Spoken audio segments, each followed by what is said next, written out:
ایک سائق پوچھتے ہیں کہ ماہ رمضان الحمدللہ ہمارا پہلے سے بہت اچھا رہا اور اہل علم کی نگرانی میں ہم نے ماہ رمضان گزارا اور اس کی برکات ہم نے حاصل کی۔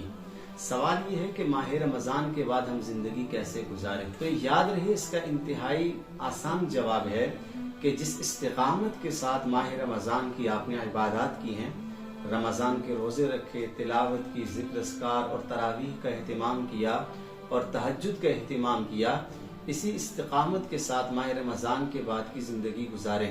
ماہ رمضان میں جو تلاوت کی ہے، ماہ رمضان کے علاوہ بھی تلاوت کا اہتمام جاری رہے۔ استقامت اللہ کو بہت محبوب ہے۔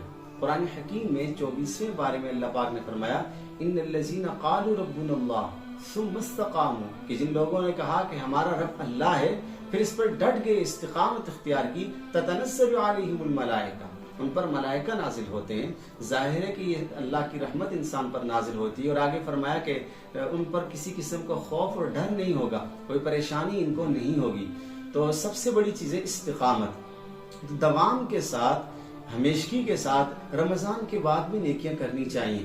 اس لیے نبی کریم صلی اللہ علیہ وسلم کا فرمان ہے کہ اللہ کو احب الاعمال الی اللہ ادومها وان قل، اللہ کو سب سے زیادہ پسندیدہ عمل وہ ہے جو ہمیشگی کے ساتھ کیا جائے، اگرچہ تھوڑا ہی کیوں نہ ہو۔